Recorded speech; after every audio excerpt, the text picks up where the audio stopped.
When I fell down at work, I didn't even understand what was happening at first. One moment I was walking to get a folder from the printer, and the next moment everything went black. I woke up to loud beeping noises, bright, cold lights, and wires stuck to my chest. Nurses and doctors were around me, moving quickly, talking in calm but serious voices. I was in a hospital. Somehow I collapsed right there at my office. My heart had stopped in a way that could have been much worse if nobody had been there.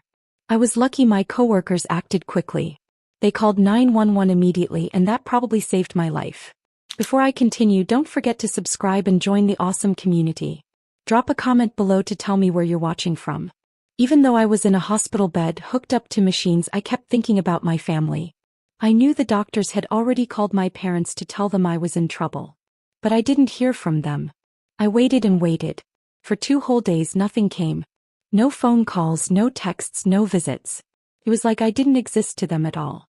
Then on the 3rd day I decided to check my phone. Maybe the messages had gotten lost. But there was nothing. Except for one notification. My sister Miriam had tagged me in a photo on Instagram. It was a photo of her and our parents sitting around a picnic table at the lake, smiling and laughing. My mom had even made her special deviled eggs. The caption said, "Family day without the drama." That photo hit me harder than anything else. I was lying in a hospital bed, hooked to machines, still very weak, and my family was out enjoying a picnic. They had completely ignored the fact that I could have died, and instead they were making jokes without me. I didn't reply. I didn't even comment.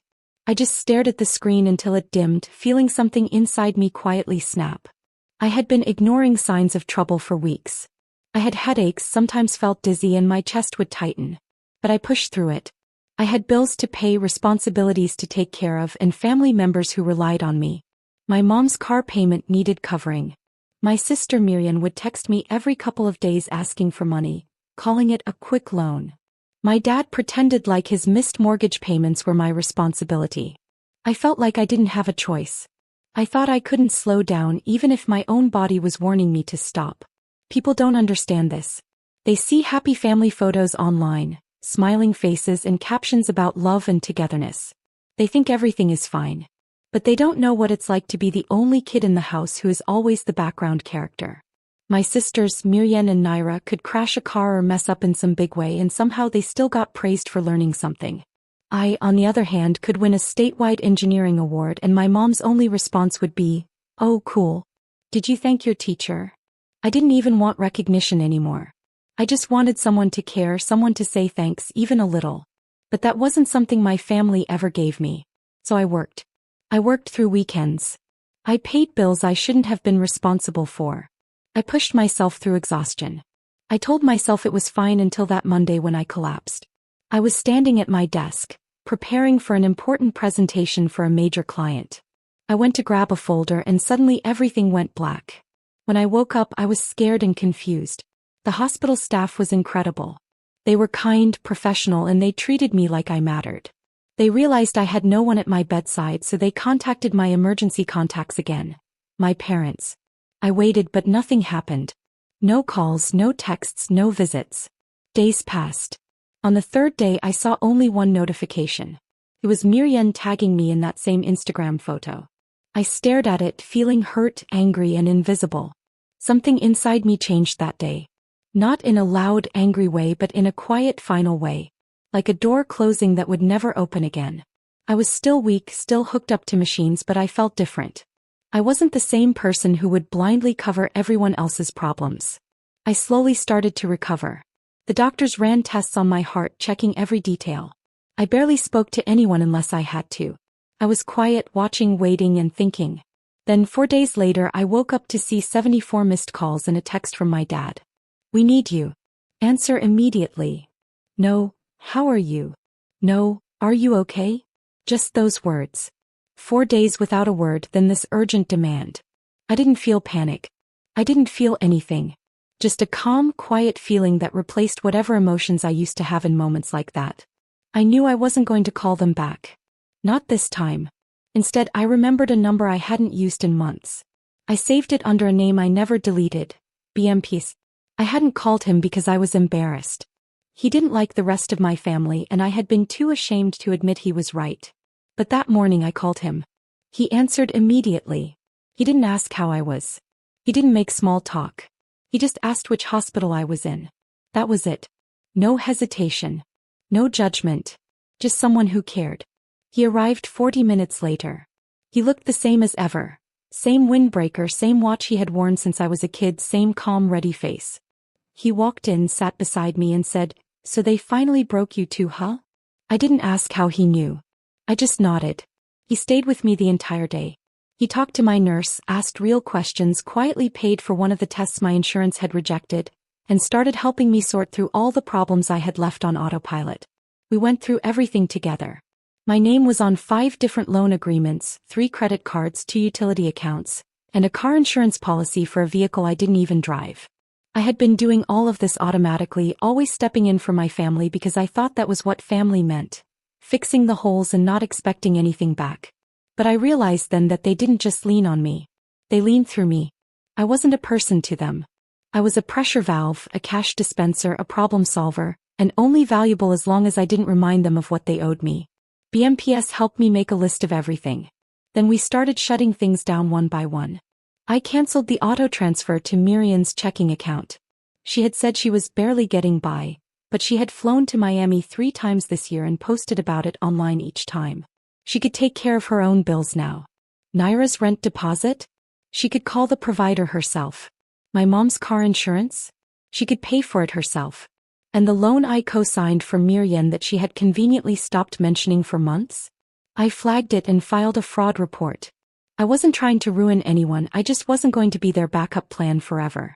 BMPS didn't say much, but every now and then he let out a quiet, like he was disappointed but not surprised.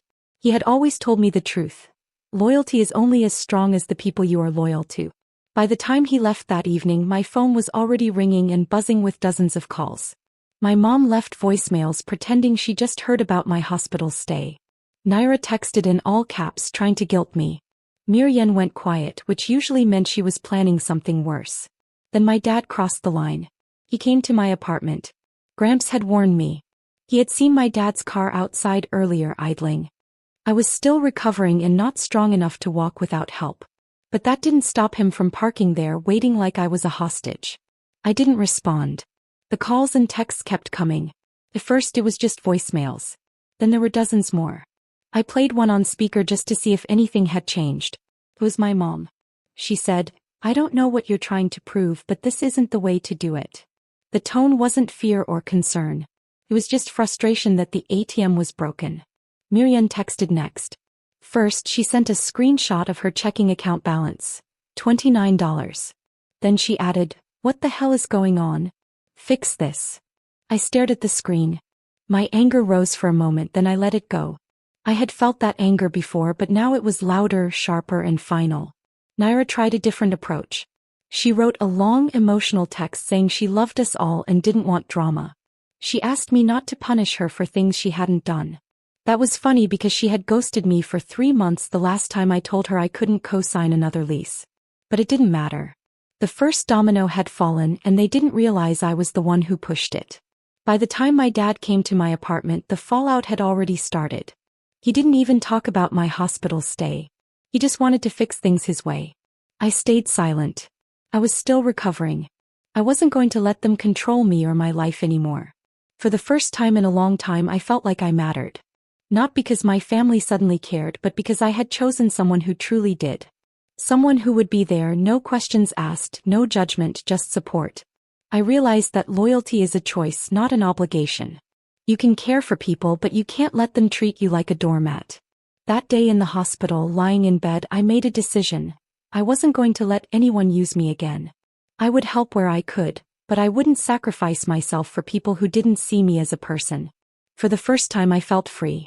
Later that day my phone buzzed. A text message appeared on the screen. The message said, "You are about to destroy everything we built. I hope you understand the damage you're causing." When I read that, I actually laughed a little. The words "everything we built" felt so silly to me. I even read the message again to make sure my eyes didn't trick me. But no, it really said that. There was no sorry.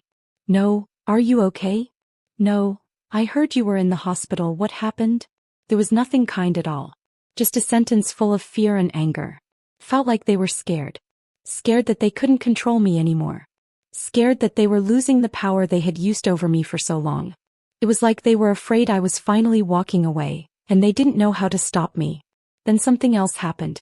I opened my phone and saw a new post on social media. Miriam had uploaded a video. The video had no music, no talking, no sound at all. It was just her walking around inside my parents' house. But the house was empty. Very empty.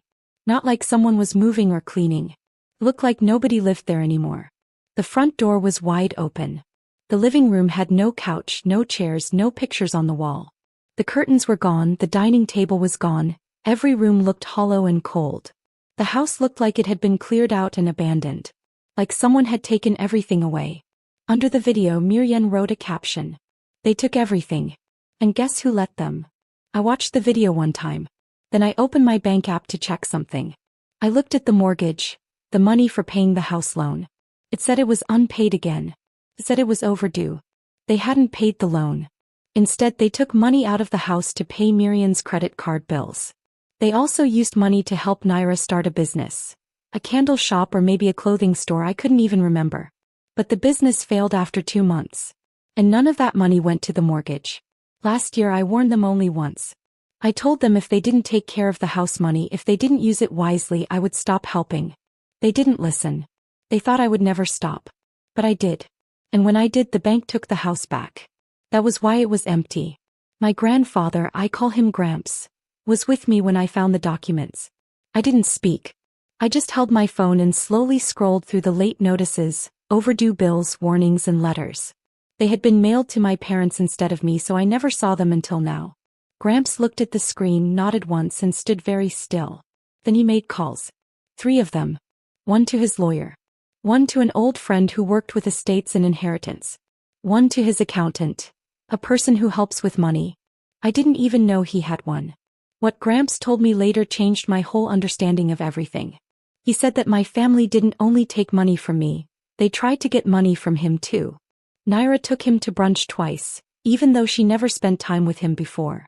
Miriam gave him a Christmas present last year, her first one in more than 10 years. My mom even told him he should think about what was fair when sharing his money. They were trying to circle around him like sharks trying to take a bite. But Gramps was smart. He saw it coming. So he moved all of his money, his houses, his properties into places they couldn't touch. Every asset he owned, every trust, every piece of land, he moved it. Not to be mean. Not to punish them. But to protect it. And then he moved most of it into my name. Not because I asked. Not because I begged. Not because I thought I deserved it. He did it because I never asked for anything at all. Because I proved, through pain, that I could live without taking money. Because I didn't think I deserved his wealth. And Gramps told me something I will never forget. He said, "You are the only one I trust because you are the only one who doesn't feel entitled." That night something happened. Miriam came to the hospital where I was recovering. She walked inside and tried to visit me. But she wasn't allowed. My visitor list had only one name, Gramps. So security stopped her. They didn't let her come near my room. But I saw her. Through the window. She was outside pacing around, walking back and forth across the parking lot. She was on her phone, talking fast, waving her hands. Probably talking to Naira. She wore sunglasses even though the sun was going down and it was almost dark. Maybe she thought she looked brave or serious or dramatic. But she looked desperate to me. After 15 minutes she left.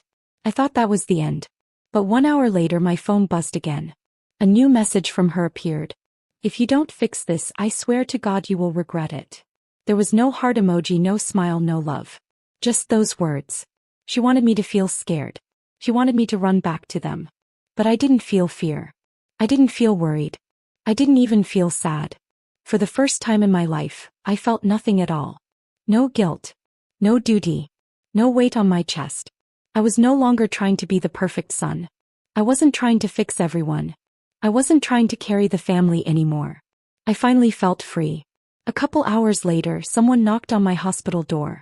I thought it was a nurse checking my vitals. But instead, a worker from the hospital walked in. Her face looked uncomfortable, like she had to tell me something strange. He said, "There is a woman downstairs who says she is your medical proxy. She says she is your sister and needs to talk to your doctor right away." My heart stopped for a second. I never chose anyone in my family to make medical decisions for me. Only Gramps was listed.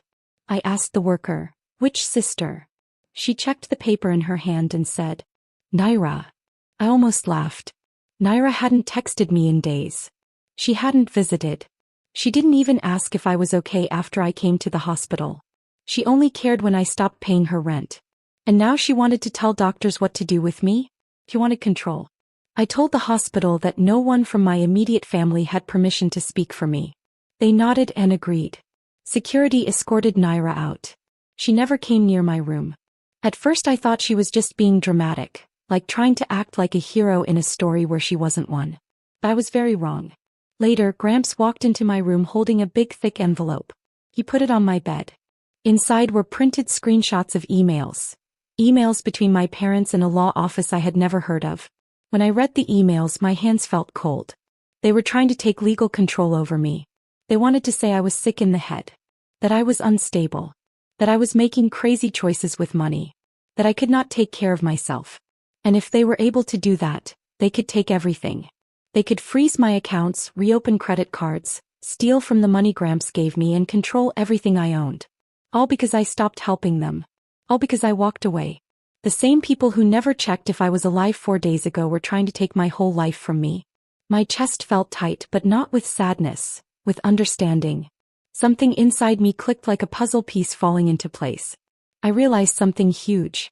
They were not trying to help me. They were not worried about me. They were worried about losing access to money. So I did something new. Something strong. Something I had never done before.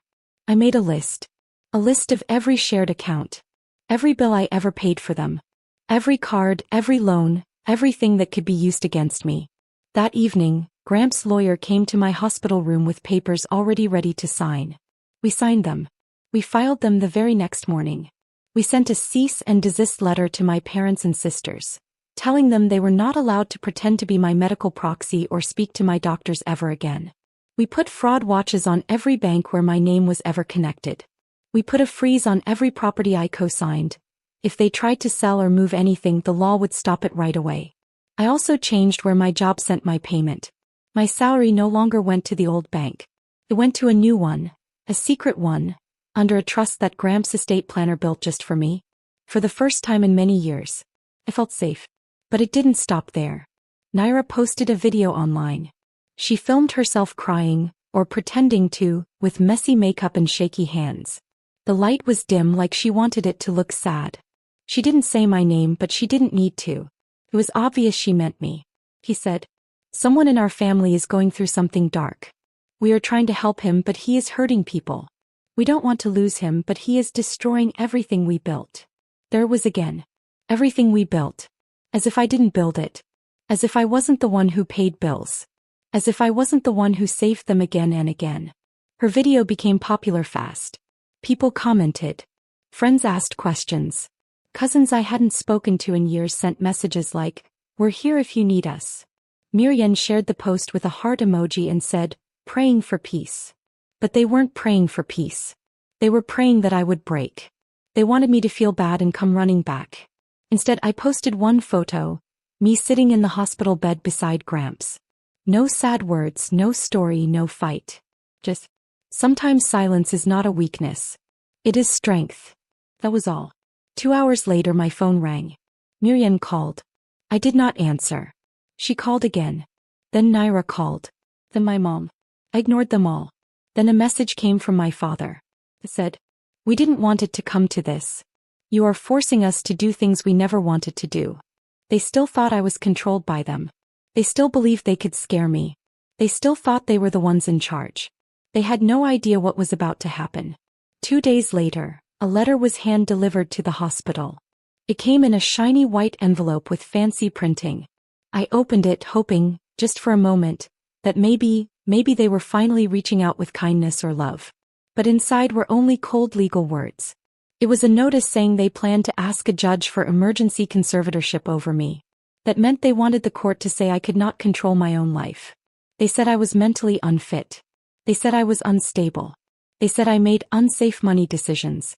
They used my hospital stay as proof I was weak. They wanted the law to take away everything. Not by accident. On purpose. Officially. I called my lawyer right away. A lawyer is a person who helps you in court, and I knew I needed help fast. When I told him what was happening, he did not look surprised at all. He did not gasp or ask, "Really?" like most people would. Instead, he said calmly that this kind of thing happens a lot in families that fight, argue, and try to control each other. He said families sometimes get angry when one person tries to be independent and make their own decisions. He told me something scary. My family was trying to rush to court and make the judge think I could not take care of myself. If the court believed them first before I answered, they could have gotten control over my life. They could make decisions for me even if I did not want them to. They wanted power over me. But they did not know that Grandpa and his lawyers were already one step ahead. We worked quickly. We sent papers to the court saying I was mentally healthy, thinking clearly, and strong enough to choose for myself. We sent letters from real doctors saying I was okay. We sent proof that I had money, a job, and a calm mind. We sent messages showing I talked to people normally, and a note from my boss saying I took time off by choice and I still had my job. Because of all this, the court stopped the hearing before it even started. My family couldn't continue. They had no chance. Their lawyer quit quietly like a mouse sneaking away. Maybe he realized that my family told him a sad story to make themselves look like victims when they were not. Maybe he didn't want to be embarrassed when the truth came out. But even losing the court didn't stop them. They just changed the way they tried to hurt me. After a while, I started getting strange messages from people I hadn't talked to in years. A girl I dated long ago messaged me. She said she was sorry I was going through hard times. A former coworker emailed and asked if I needed help. I was confused at first. Why did these people think I was struggling? Then I understood. My family was telling everyone lies. They wanted people to think I had a breakdown, that I was crazy, unstable, broken. They were making me look sick so they could look like heroes, the loving family trying to save me. And maybe people would have believed them. But they were careless. Miriam talked too much. Naira liked attention too much. Naira posted a new video online. A big dramatic one. It had sad piano music, soft lighting, and filters that made her look gentle and innocent. She talked about mental illness, invisible pain, and how she missed her brother. She did not say my name, but everyone knew she meant me. People in the comments said she was brave, strong, and loving. They hugged her with words. But someone found an old picture Miriam posted months before. In the picture, she laughed and wrote, "Family day without the drama." This was during the time I was in the hospital very sick. Someone put that old picture next to Naira's sad video and asked, where was this love when he was actually in the hospital? Everything changed. People online became angry. They started digging deeper, looking at old posts, old comments, old photos. They found things that made my family look bad. Miriam tagged me while I was in intensive care. Naira once tweeted mean things about people faking trauma. My mother went out to a restaurant for a happy birthday dinner right after doctors told her I collapsed. All of it came back up. People were shocked. The internet began turning against them like a big wave. Then my old friend Jen messaged me. She remembered my family from when we were young. She said things always felt strange, like something was wrong behind closed doors. Now she worked in the media and understood how online lies fall apart when people search for truth. And that was exactly what happened. Naira's online store got bad reviews. People demanded refunds. Influencers stopped working with her. Miriam lost her sponsorships. Brands backed away fast. One even apologized and unfollowed her publicly. My dad's workplace got dragged into it too. A client saw the drama online and told his job. He tried to defend himself, but it didn't work. HR got involved. Then he was placed on leave. Then fired. Their world, built from lies, tricks, and pretending, began breaking apart like glass. Sharp, loud, unstoppable. Then something happened that I never expected. My mother texted me. Just 5 words. "Please, can we talk?" There was no blame, no yelling, no guilt trick. Just a simple sentence. I stared at my phone for a long time. I did not feel happy or powerful. I felt distant. The words felt like they came from a stranger, not a parent. I didn't reply.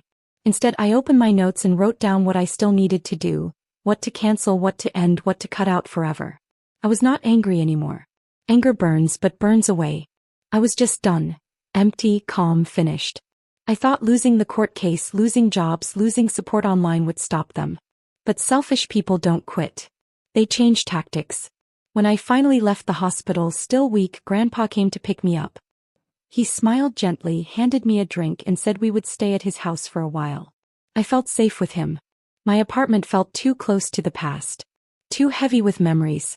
While we were driving, my phone buzzed again. A text from a number I didn't know. Please come to the house. We need to talk. It was Naira. I deleted it. 2 hours later, Jen called me. Her voice was sharp, serious. He told me to check Facebook. My family posted something big. A picture of Miriam, Naira, and my mom standing in front of our old house. Behind them was a U-Haul truck like they were moving. My dad held a box. They looked dirty, tired, sad, like actors in a play. Miriam wrote, "Losing everything hurts when your own blood turns against you. But we forgive him. He's still our brother. We want him home before it's too late." Comments were loud and messy. Some people supported them. Others called out their lies. Then I saw the last picture. Naira holding a childhood photo of me. Caption: "We are saving a room for him. Family lasts forever." Something inside me twisted. It felt like emotional kidnapping, like they were trying to pull me back with fake sadness and public guilt. But the next day brought something even stranger. A letter from the county arrived. Inside was a new will written by my dad. He made it right after the failed conservatorship. He wrote that everything he owned, which was not much anymore, would go only to family who stayed united. And he wrote in shaky handwriting, "Eldon is disinherited until he returns and reconciles." I stared at it. Then I laughed. Not because I wanted anything from him, but because this showed their final goal. Control. Money was their last weapon.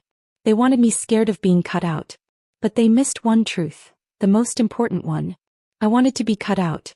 So my lawyer sent a letter back. I gave up any rights to their estate. I requested permanent no contact.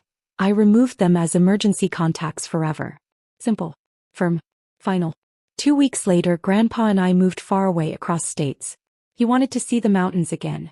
We bought a small cabin in a quiet town where the air felt soft, where mornings were gentle, where peace was real. I got a remote job. Worked fewer hours. Read books. Breathed fresh air. Slept deeply for the first time in years. Sometimes an old friend or cousin reaches out, curious about what happened. I never explain. Because my family is good at making stories where they are the hurt ones, the heroes, the victims. Let them keep their story. I have the truth. I am quiet. I have peace. And peace is better than being loved only when you are useful.